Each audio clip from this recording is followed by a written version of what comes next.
What if the promise of a fresh start shatters before dawn even breaks, right outside your own front door?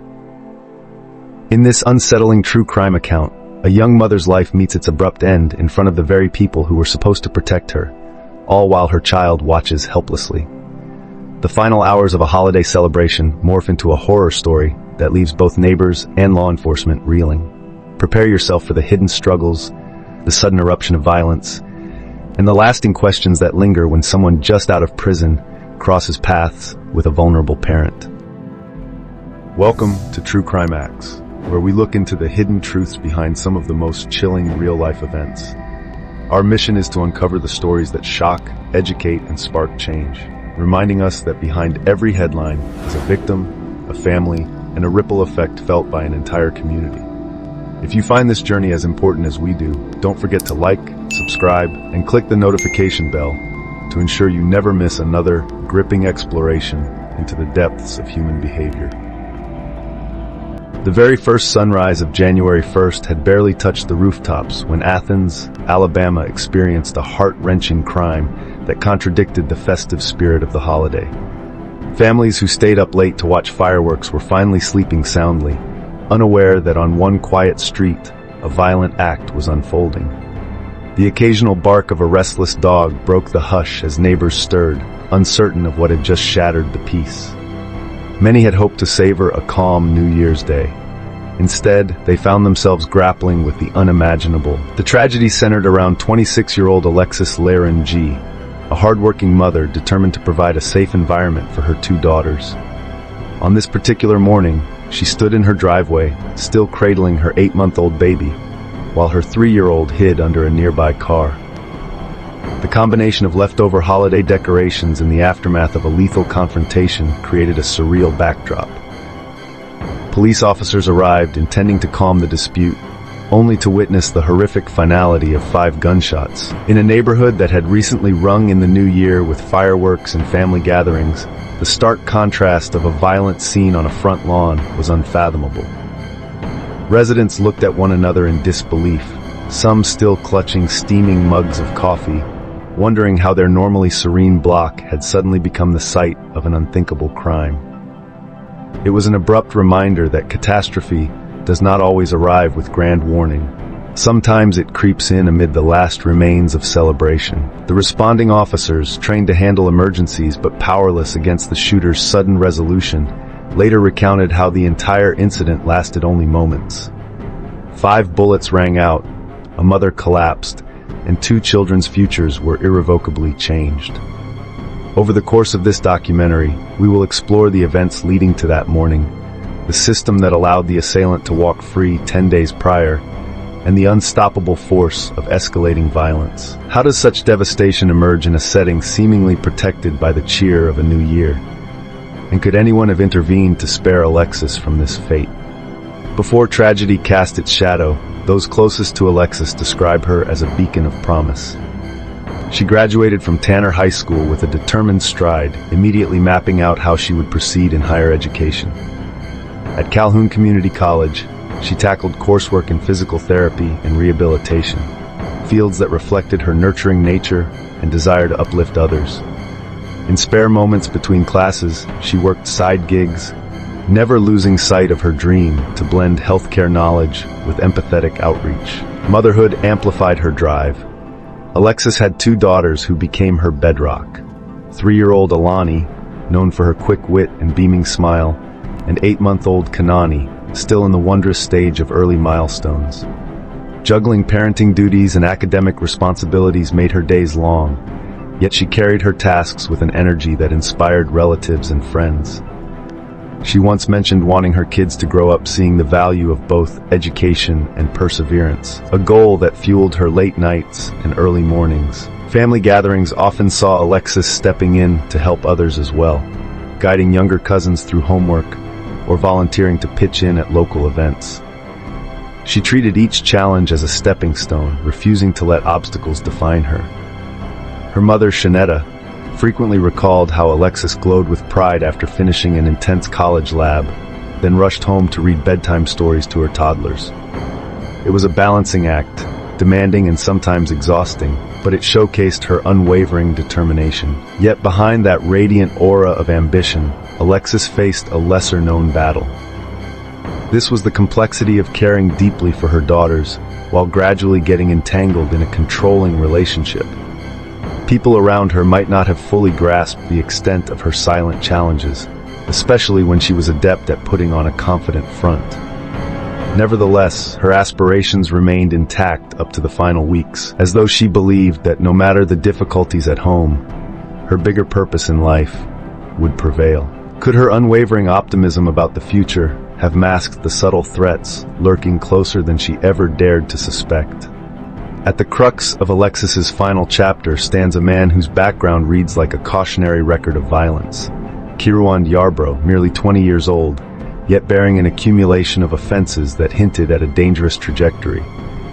Early encounters with law enforcement, often sealed in juvenile files, suggested a pattern of reckless choices. Yet the severity of his actions truly emerged when, as a teenager, he was connected to a shooting that injured juveniles during a petty argument. Many in the community shook their heads, lamenting how a seemingly minor dispute escalated into potential homicide. Despite repeated brushes with the justice system, Yarbrough managed to avoid lengthy confinement initially, receiving probations and short custodial stints. His classification as a youthful offender meant his record was partially shielded from the full adult penal framework. Some of his acquaintances insisted he was misunderstood, pointing to a lack of proper role models. Others believed he was a ticking time bomb, forging a path that would inevitably harm those around him. The tension between these perspectives never truly resolved, leaving him free to stack up violation after violation without encountering a firm enough deterrent. Ultimately, probation failures piled up until a judge imposed a 36-month prison sentence, seemingly concluding that repeated leniency no longer served justice. For some months, he was held behind bars, a situation that offered the community a reprieve from his impulsive outbursts. But even then, no evidence hinted at true reform from within the facility's walls. His name remained on the tip of law enforcement tongues, referenced whenever discussions about local threats arose. The question of how such a string of violent actions, culminating in a short prison term, might lead to early release weighs heavily on this story. Those who witnessed Yarbrough's earlier aggression believed he wouldn't hesitate to lash out again if given the chance. The system, though, followed standard processes, apparently prioritizing inmate population concerns over the potential risk to unsuspecting communities. When a documented pattern of violence meets administrative routine, can we truly be surprised by the brutal repercussions that follow a too early release? Between Alexis and Yarbrough, what started as a hopeful bond became an entanglement of fear, manipulation, and emotional whiplash.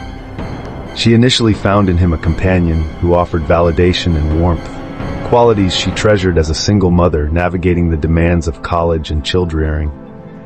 Yet beneath those surface comforts, his temper lay in wait, surfacing in sudden bursts that unsettled her friends. Word spread quietly among those close to Alexis that her once radiant presence had dimmed.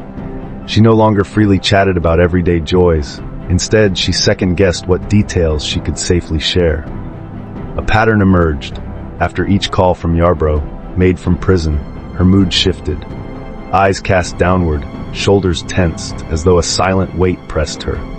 Loved ones grew concerned but felt unsure how to intervene without overstepping. Their relationship's dark undercurrents came into sharper focus when Alexis revealed she was pregnant with his child. Rather than celebrating, she found herself navigating new territory haunted by his controlling demands. He questioned her whereabouts, pushed her to block certain people from her phone, and sought to decide who she interacted with. Alexis's unwavering desire to keep harmony for her children's sake might have encouraged her to placate him, hoping he would change once released. During the months he was incarcerated, many believed a lull in direct conflict would bring relief. However, from behind bars, Yarbrough maintained a psychological grip, consistently contacting Alexis to monitor every aspect of her routine. Friends recall her awkward attempts to rationalize his behavior, saying he was merely worried or protective, even though it caused her evident strain. By the time his release date approached, the tension had snowballed. Those around her observed that she seemed braced for an inevitable storm, but no one predicted the thunderbolt that would strike only 10 days into his newfound freedom. How many vulnerable hearts weigh a partner's fleeting kindness against repeated alarms, and choose to stay out of fear that leaving might spark an even more dangerous reaction? The phrase mandatory release suggests a systematic approach, perhaps intended to create fairer incarceration durations or to reduce overcrowding. For some inmates, it allows them to rebuild responsibly. For individuals like Yarbrough, it turned into a license to re-enter society unprepared and unrepentant. When he walked out on December 22nd, the official stance seemed to be that he had served enough time to warrant supervised freedom. Reality painted a grimly different picture. It is disconcerting how swiftly these processes can unfold. The day the gates opened, a prison staffer handed Yarbrough his personal effects, likely concluding their obligations with routine formality. On the other side stood a community with little warning about the abrupt reintroduction of a documented threat. If Alexis harbored any hope that a mandated structure, parole visits, check-ins, would keep him in line, it crumbled once he resumed his demands within hours of stepping outside. For the next 10 days, Alexis and her family lived under a shadow that most in Athens barely recognized. The release wasn't heavily publicized. No special bulletins alerted neighbors that a man with prior gun-related offenses had rejoined the neighborhood. The program's guidelines, intended to reduce recidivism, largely depended on self-regulation and basic reporting. In Yarbrough's case, those methods offered nothing to discourage him from returning to his old patterns. As the final week of December ticked away, the momentum toward confrontation only gathered speed.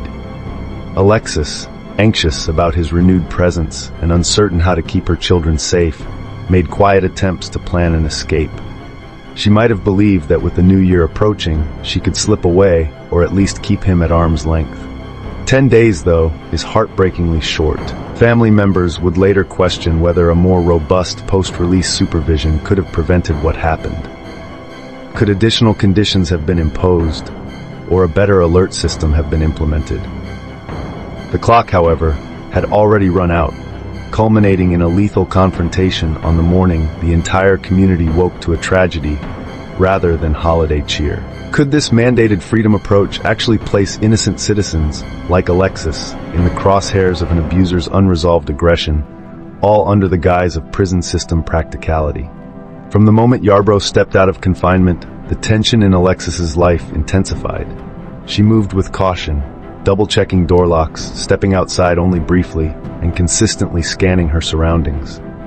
Despite her efforts, she was unsure how to manage a partner whose every glance and call felt laden with suspicion. The joyous atmosphere of Christmas transitioned into a subdued anxiety.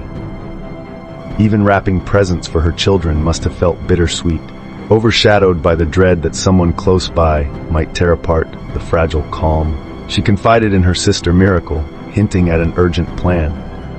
To quietly gather essential belongings, store them away, and slip out once the new year dawned. Observers might question why she didn't immediately contact authorities for a restraining order or seek shelter. But as many survivors of domestic violence know, those steps can trigger escalated violence. Alexis hesitated, possibly thinking she could placate Yarbrough until a safer opportunity arose. He, on the other hand, seemed determined to reassert authority. Over the course of those final days, neighbors sporadically saw him on the property, sometimes pounding on doors or peering through windows. In phone calls, he allegedly grew erratic. The once flawed but workable illusions that he might have reformed after serving time collapsed under the mounting evidence of control and anger. Alexis tried to keep her mother and children out of harm's path by meeting Yarbrough's demands as best she could, hoping to defuse potential explosions. Some nights, according to Miracle, Alexis just clung to her children, quietly rocking them while the house stood still, a testament to her fear. The swirling festivities around them, New Year's euphoria, bright holiday lights, offered no real sanctuary. The end of 2022 ticked away, each day fueling Alexis's apprehension that the next confrontation could be the last. She believed she only had to endure a bit longer before she'd find a chance to escape for good. In those closing hours, the question lingered. Would her unwavering desire to maintain calm for her kids outlast Yarbrough's simmering hostility? Or would all her preparations unravel in the face of unstoppable aggression? How many anxious nights must a mother suffer before a system or a community steps in to shield her? And is it ever possible to flee quickly enough when the threat shows no hesitation to strike? On January 1st, just after 4 a.m., the illusions of hope for the new year crumbled on Oakdale Ridge Lane. Neighbors recounted being jarred from post-celebration slumber by frantic voices and the distinct presence of law enforcement. Officers arrived in response to what they anticipated was a domestic disturbance. Instead, they became onlookers to a swift, deadly act of violence. Alexis stood in that driveway, clutching her 8-month-old Kanani, while 3-year-old Alani cowered beneath a car. Police presumably shouted directives, attempting to maintain order and protect the young family. Yet in a matter of seconds, 5 gunshots resonated through the frigid air, each one marking the end of Alexis's aspirations. The officers, seized by the suddenness of it, could do little more than call for immediate backup and medical intervention. Their presence, meant to safeguard, was rendered almost meaningless by the suspect's determined will. As Alexis collapsed, her final instinct was to shield her infant. By some grim stroke of fortune, the child sustained no physical harm, though a mother's protective embrace could not rewrite the outcome of those gunshots. For the police, the rapid chain of events underscored a harsh reality. Even official responders can be powerless against a prepared, unrelenting attack. In the immediate aftermath, Yarbrough was seized, his weapon confiscated, the scene flashing with urgent triage attempts on Alexis's still body. Some neighbors, wrapped in blankets, peered from across the street, hearts pounding.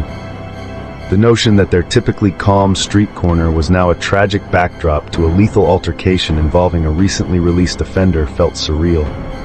The leftover glimmer of holiday cheer, festive lights and tinsel, only intensified the horror.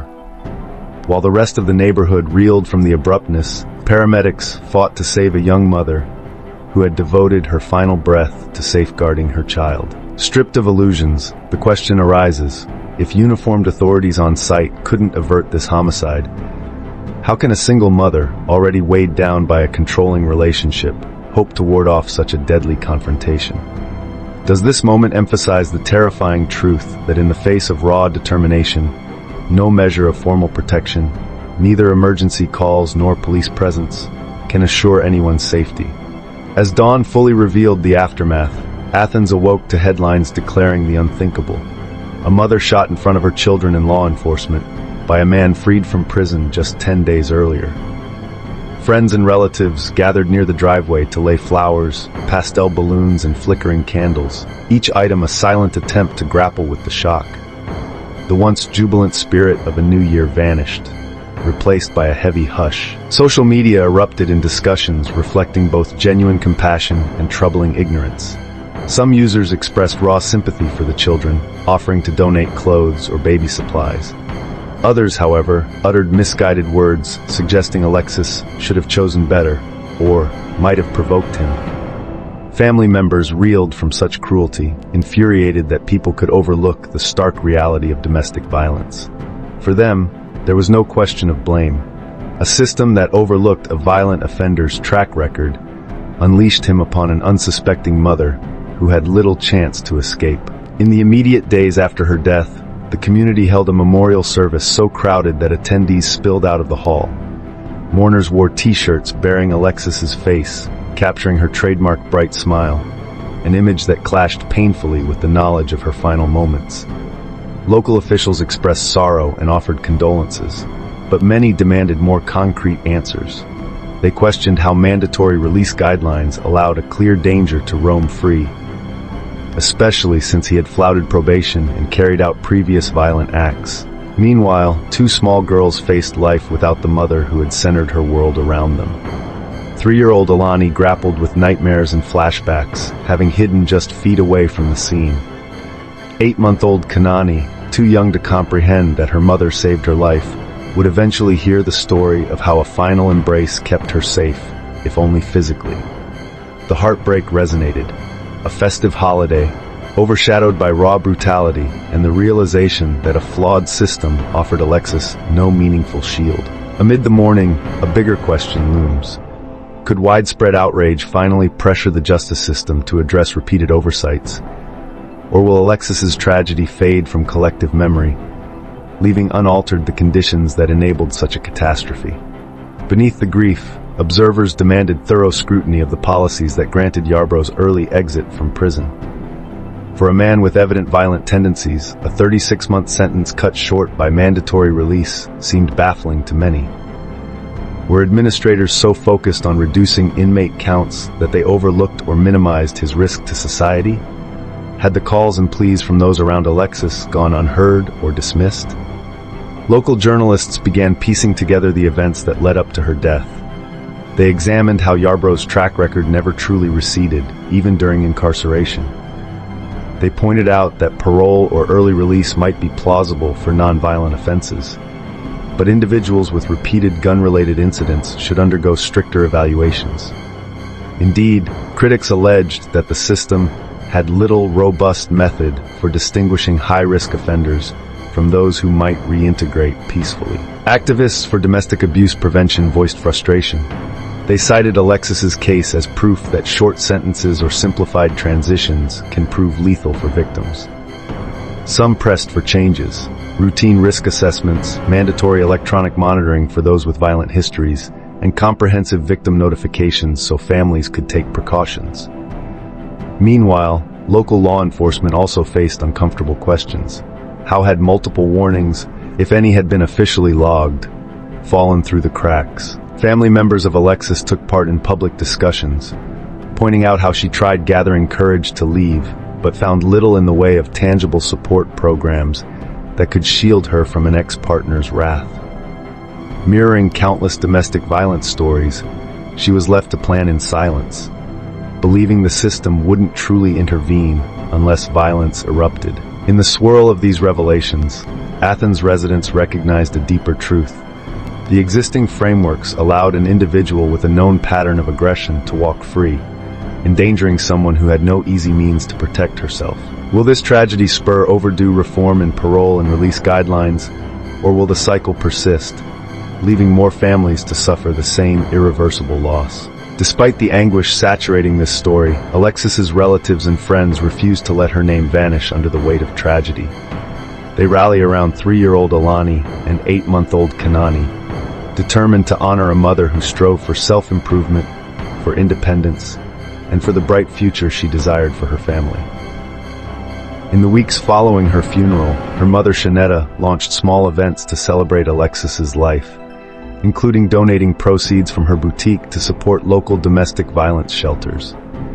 She believes each sale or fundraiser is a nod to Alexis's own wish to create a better world for her daughters. Even in the face of heartbreak, the family finds moments of warmth. Alani squealing happily at a butterfly crossing her path, Kanani reaching out with baby giggles. Such fleeting bits of normalcy keep them going, a reminder that the best way to preserve Alexis's impact is by ensuring her children grow up surrounded by reminders of her love and tenacity. They share stories of Alexis's determination, her college dreams, and her unwavering dedication as a mother. Meanwhile, local advocates pressure lawmakers and prison authorities, insisting on re-evaluations of how inmates with violent backgrounds are granted early release. Letters to state representatives echo a single plea: let Alexis's passing be a watershed moment, one that propels safer policies and fosters accountability among those who sign off on abrupt freedom for dangerous offenders. Observers note that real changes often arise from tragedies, but only if the community channels its sorrow into persistent demands for improvement. Some wonder if public attention will wane once headlines shift to another story. Others vow to keep Alexis in the spotlight, referencing her as a rallying cry. No more young mothers killed while cradling a baby. No more illusions that a short prison stay magically erases entrenched violence. Even as the documentary closes, one question lingers, pushing viewers to reflect and respond. How can we honor Alexis's memory? By reshaping a system that allowed her final breath to be stolen in front of her children. And will we, as a community, seize this chance to prevent the same fate for others? In the aftermath of immense heartache, 2 young children now grow up without the mother who once anchored their world.